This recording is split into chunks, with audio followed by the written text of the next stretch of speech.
Hi everyone, welcome to my channel. ಎಲ್ಲರೂ ಹೇಗಿದ್ದೀರಾ? ಎಲ್ಲರೂ ಚೆನ್ನಾಗಿದ್ದೀರಾ ಅಂತ ಭಾವಿಸ್ತಾ ನಾನು ಕೂಡ ಚೆನ್ನಾಗಿದ್ದೀನಿ.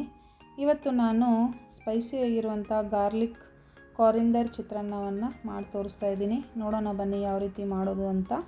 ನಾನು ಮೊದಲಿಗೆ ಇಲ್ಲಿ ಕಟ್ ಮಾಡಿರುವಂಥ ಬೆಳ್ಳುಳ್ಳಿ ಹೆಸಳನ್ನು ತೊಗೊಂಡಿದ್ದೀನಿ. ಹಾಗೆ ಆನಿಯನ್ನು, ಗ್ರೀನ್ ಚಿಲ್ಲಿ, ಕರಿಬೇವು, ಕೊತ್ತಂಬರಿ, ಹಾಗೆ ಗೋಡಂಬಿ, ಒಣದ್ರಾಕ್ಷಿ, ಸ್ವಲ್ಪ ಲೆಮನ್ನು, ಹಾಗೆ ಶುಂಠಿ ಪೇಸ್ಟು ಸ್ವಲ್ಪ.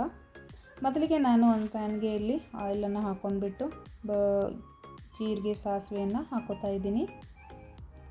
ಜೀರಿಗೆ ಸಾಸಿವೆ ಸಿಡಿದ ನಂತರ ಸ್ವಲ್ಪ ಕರಿಬೇವು ಸೊಪ್ಪನ್ನು ಕೂಡ ಆ್ಯಡ್ ಮಾಡ್ಕೋತಾ ಇದ್ದೀನಿ. ಹಾಗೆ ಸ್ವಲ್ಪ ಕಟ್ ಮಾಡಿರುವಂತಹ ಆನಿಯನ್ ಕೂಡ ಸೇರಿಸ್ಕೊಂಡು ಮೀಡಿಯಮ್ ಫ್ಲೇಮಲ್ಲಿ ಇದನ್ನು ಬ್ರೌನ್ ಆಗುವವರೆಗೂ ಫ್ರೈ ಮಾಡ್ಕೋಬೇಕು. ಇದು ಅತಿ ಸುಲಭವಾಗಿ ಕಡಿಮೆ ಸಮಯದಲ್ಲೇ ಆಗುತ್ತೆ ಈ ರೆಸಿಪಿ. ಅಂದರೆ ಬ್ಯಾಚುಲರ್ಸ್ ಕೂಡ ಸಿಂಪಲ್ಲಾಗಿ ಮಾಡ್ಕೋಬೋದು.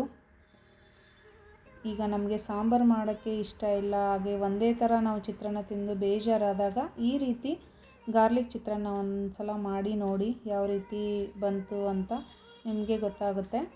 ಹಾಗೆ ನಾನು ಮೇಲ್ಗಡೆ ಸ್ವಲ್ಪ ಗ್ರೀನ್ ಚಿಲ್ಲಿ ಹಾಗೆ ಕಟ್ ಮಾಡಿರುವಂತಹ ಗಾರ್ಲಿಕ್ ಹೆಸರನ್ನು ಕೂಡ ಹಾಕೋತಾ ಇದ್ದೀನಿ. ಟೇಸ್ಟ್ ಅಂತೂ ತುಂಬ ಚೆನ್ನಾಗಿರುತ್ತೆ. ಹೋಟೆಲ್ ಸ್ಟೈಲಲ್ಲೇ ಆಗಿರೋ ಥರ ಆಗಿರುತ್ತೆ. ಮನೆಯಲ್ಲೇ ಈ ರೀತಿ ಮಾಡ್ಕೊಂಡು ತಿಂದರೆ ಹೆಲ್ದಿಯಾಗಿಯೂ ಇರುತ್ತೆ, ಟೇಸ್ಟು ಚೆನ್ನಾಗಿರುತ್ತೆ. ಹಾಗೆ ಮಕ್ಕಳು ಸ್ಕೂಲ್ ಲಂಚ್ ಬಾಕ್ಸ್ ಕೂಡ ಇದನ್ನು ಹಾಕ್ಬೋದು. ನೋಡಿ, ಅದು ಫ್ರೈ ಮಾಡ್ಕೋಬೇಕು. ಚೆನ್ನಾಗಿ ಫ್ರೈ ಆದಮೇಲೆ ಸ್ವಲ್ಪ ಗೋಡಂಬಿ ಸೇರಿಸ್ಕೊತಾ ಇದ್ದೀನಿ. ಹಾಗೆ ಸ್ವಲ್ಪ ಒಣದ್ರಾಕ್ಷಿ ಕೂಡ ಸೇರಿಸ್ಕೊತಾ ಇದ್ದೀನಿ. ಅದು ಕೂಡ ಆಯಿಲಲ್ಲಿ ಫ್ರೈ ಆಗಬೇಕು. ಇದನ್ನು ಮೀಡಿಯಮ್ ಫ್ಲೇಮಲ್ಲೇ ಇಟ್ಕೊಂಡು ಮಾಡ್ಕೊಳ್ಳಿ, ಚೆನ್ನಾಗಿರುತ್ತೆ. ಇಲ್ಲಾಂದರೆ ಎಲ್ಲ ಸೀದೋಗ್ಬಿಡುತ್ತೆ. ಅದಕ್ಕೋಸ್ಕರ ನೋಡಿ, ಅದು ಫ್ರೈ ಆಗ್ತಾಯಿದೆ. ಹಾಗೆ ನಾನಿಲ್ಲಿ ಜಾಸ್ತಿ ಕೊತ್ತಂಬರಿ ಸೊಪ್ಪನ್ನು ತೊಗೊಂಡಿದ್ದೀನಿ. ಕೊತ್ತಂಬರಿ ಸೊಪ್ಪನ್ನು ಆಯಿಲಲ್ಲಿ ಹಾಕ್ಕೊಂಡು ಫ್ರೈ ಮಾಡ್ಕೋಬೇಕು. ಇದೇ ಮೇನು.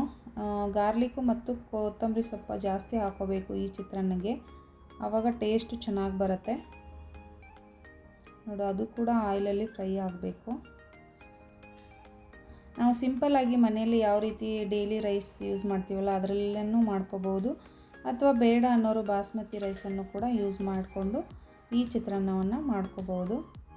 ಈಗ ಮೇಲ್ಗಡೆ ಸ್ವಲ್ಪ ಉಪ್ಪನ್ನು ಕೂಡ ಸೇರಿಸ್ಕೊತಾ ಇದ್ದೀನಿ. ಚೆನ್ನಾಗಿ ಮಿಕ್ಸ್ ಮಾಡ್ಕೊಳ್ಳಿ.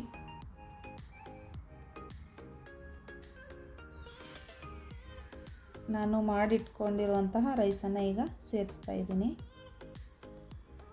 ಅಥವಾ ಈಗ ನೈಟ್ ನೀವು ರೈಸ್ ಮಾಡಿರ್ತೀರ, ಅದು ಬೆಳಗ್ಗೆ ಚಿತ್ರಾನ್ನ ತಿಂದು ಬೇಜಾರಾದಾಗ ಈ ರೀತಿ ರೈಸನ್ನು ಕೂಡ ಮಾಡ್ಕೋಬೋದು, ಅದು ಚೆನ್ನಾಗಿರುತ್ತೆ. ನೋಡಿ, ಚೆನ್ನಾಗಿ ಮಿಕ್ಸ್ ಮಾಡ್ಕೊಳ್ಳಿ. ನೋಡಿ, ಚೆನ್ನಾಗಿ ಮಿಕ್ಸ್ ಆಗಿದೆ. ಇದಕ್ಕೆ ಮೇಲ್ಗಡೆ ನಾನು ಸ್ವಲ್ಪ ಶುಗರನ್ನು ಕೂಡ ಆ್ಯಡ್ ಮಾಡ್ಕೋತಾ ಇದ್ದೀನಿ. ಹಾಗೆ ಸ್ವಲ್ಪ ಲೆಮನ್ ಕೂಡ ಸೇರಿಸ್ಕೊತಾ ಇದ್ದೀನಿ. ಲೆಮನ್ ಶುಗರ್ ಹಾಕೋದ್ರಿಂದ ಇನ್ನೂ ಟೇಸ್ಟ್ ಚೆನ್ನಾಗಿರುತ್ತೆ ಅನ್ನೋಗೋಸ್ಕರ ಅಷ್ಟೇ. ಈಗ ಚೆನ್ನಾಗಿ ಮಿಕ್ಸ್ ಮಾಡೋಣ.